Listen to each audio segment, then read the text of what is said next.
ये बात मान लो। ये हम हृदय के उद्गार प्रकट करते हैं इसलिए कि ये पूरे जीवन की कमाई है। जिसे तुम प्रवचन समझ रहे हो, ये पूरे जीवन की कमाई हो, ये फाइनल है। जिसने ये बात पकड़ ली, केवल गोरे चरणारविंद का आश्रय, प्रियाजू के चरणों का आश्रय, निश्चिंत हो जाओ, काम हो गया तुम्हारा। तुम्हें हर समय यही कहना हमारा तो काम हो गया, तो तुम निर्गुण हो गए, माया के तीनों गुणों से परे हो गए, तुम निर्विकार हो गए। तुम्हारी ऐसी स्थिति है तो तुम्हें श्री जी की तरफ देखना है, उत्तर नहीं देना, श्री जी की तरफ देखना। ये प्रश्न कर रहा है, आप देखो, अब आपके शरणागत हैं, आप देखो। अगर आप चाहो तो एक सेकंड में भगवदाकार वृत्ति, दूसरा सेकंड जब लगेगा जब आप जीवत्व से मुक्त होकर के ब्रह्माकार वृत्ति में होंगे। ऐसे कृपालु प्रभु हैं। और हम कोशिश करें तो जन्म जन्म रगड़ते रहे तो भी वृत्ति नहीं आएगी। इसलिए हम भगवद आश्रित हो जाते हैं। आश्रय सबसे बड़ा तत्व है, आश्रय सबसे बड़ा ठिकाना है, आश्रय सबसे बड़ा निर्भय निश्चिंत निशोक कर देने वाला है। आज अभी इसी क्षण निर्भय निश्चिंत निशोक हो सकते हो बिना साधन के, यदि भगवद आश्रय हृदय में आपके जागृत हो जाए। पर वो ऐसे होता नहीं है, वो होता परिस्थितियों में ही है। जब चारों तरफ से अंधकार होता है तब एक रास्ता दिखाई देता है, हरि शरणम हरि शरणम। नहीं, जीव का स्वभाव है कि छोटी छोटी वस्तुओं का आश्रय ले लेता है, भगवान के आश्रय की तो बात जाने दो। छोटी छोटी वस्तुओं का आश्रय लेकर परब्रह्म परमात्मा तत्व भगवान का आश्रय छोड़ देता है। हम हैं तो उन्हीं के अंश हैं, उनको छोड़ करके हमें कहाँ विश्राम मिल सकता है। चराचर जगत भटकता हुआ भागता हुआ चला जा रहा है, भूत बना हुआ, क्या लक्ष्य है कोई पता नहीं। इंद्रियों की गुलामी, मन की गुलामी, माया की गुलामी, भागता घूम रहा है पूरा जीवन। हाय हाय हाय, मर गए। फिर नाली का कीड़ा, सुअर, कुत्ता, भूत, प्रेत, पशु, पक्षी, क्या बनेगा, क्या भरोसा। फिर वहां कोई साधना, कोई भगवदाश्रय, कोई ज्ञान। चूको मत, खूब अव्यर्थ कालत्व में एक भी मिनट खाली न जाने पावे, पर भरोसा इसका नहीं है।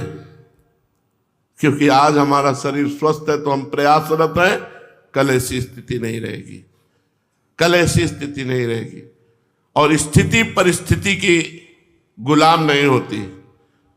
आप ये भी ध्यान रखना, स्थिति परिस्थिति की गुलाम नहीं होती। कैसी भी परिस्थिति हो, जैसे राजा सिंहासन पर बैठा होता है, ऐसे स्थिति जागृत रहती है हर समय। चाहे जितना भयंकर कष्ट हो, भयंकर ऐसी परिस्थिति हो, उस समय स्थिति जागृत रहती है।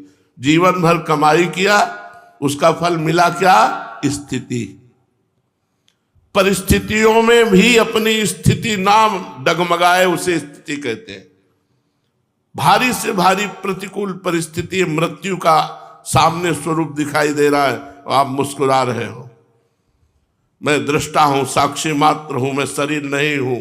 ये स्थिति, प्रवचन नहीं, ये स्थिति है।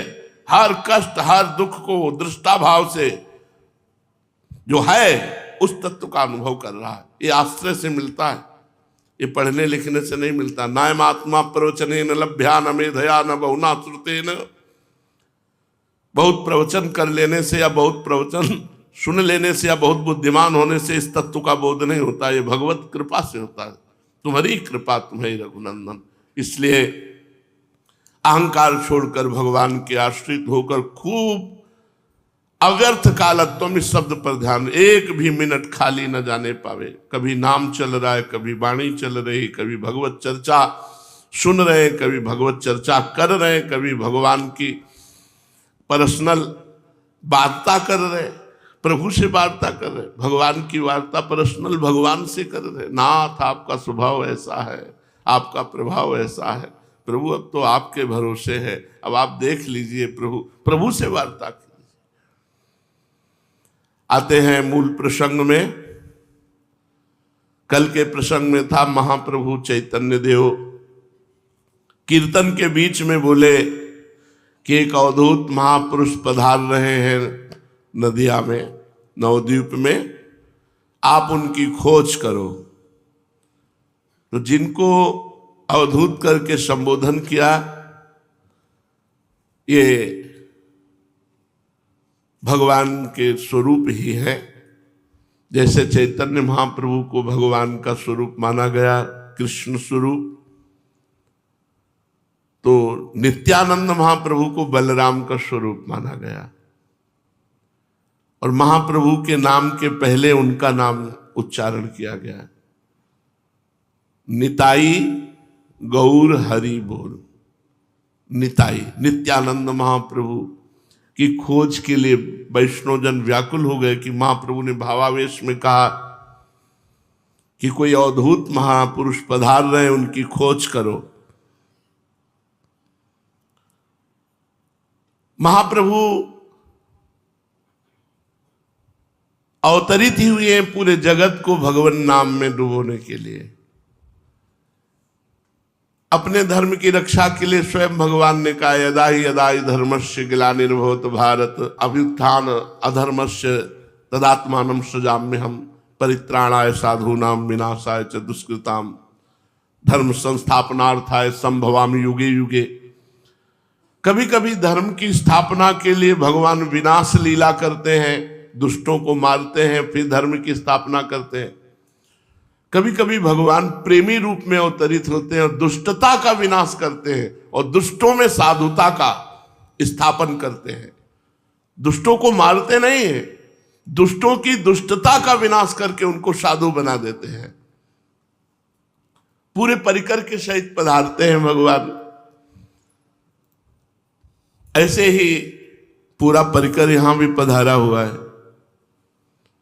श्री अद्वैताचार्य जी को भगवान शंकर का स्वरूप मानते हैं, नित्यानंद महाप्रभु को बलराम का स्वरूप, चैतन्य महाप्रभु को प्रिया प्रीतम का मिलित स्वरूप। ऐसा पूरा परिकर, भागवतिक परिकर पधारा हुआ है जगत मंगल के लिए। प्रभु नित्यानंद जी का जन्म वीरभूमि जिले के अंतर्गत एक चाका नामक एक छोटे से ग्राम में हुआ था। इनके ग्राम से थोड़ी दूरी पर मोड़ेश्वर नाम का एक बहुत ही प्रसिद्ध शिवलिंग था, जिसका शुद्ध नाम मयूरेश्वर। हमने ये देखा कि बड़े बड़े महापुरुषों के जीवन में भगवान शंकर की विशेष कृपा रहे। चाहे राधा बाबा का जीवन पढ़ो, नरसिंह मेहता जी का जीवन, या पहला विश्राम भगवान शिव, भगवान शंकर की कृपा से ही हरि भक्ति की तरफ। अगर इस जन्म में आपने शंकर जी की आराधना नहीं की, हरि भक्ति प्राप्त की, तो पूर्व जन्म में आपसे जरूर भगवान शंकर की आराधना हुई है। बिना शंकर आराधन के हरि प्रेम या हरि आश्रय असंभव सा है। और एक गुपुत मत सबई कहो कर जोरी, शंकर भजन बिना नर भगत न पावे मोरी। प्रथम में भगवान शंकर की आराधना और उनकी कृपा से श्यामा श्याम के चरणों की प्रीति, ये सिद्धांत पाया गया है, बड़े बड़े महापुरुषों के जीवन में पाया गया। तो समीप ही ग्राम के मयूरेश्वर नाम के महादेव जी थे। आजकल वहां मयूरेश्वर नाम का एक ग्राम भी बसा है, जो वीरभूमि का एक थाना है। नित्यानंद महाप्रभु के पिता का नाम हाड़ाई ओझा और माता का नाम पद्मावती देवी था। ओझा दंपति भगवान श्री हरि के भक्त थे।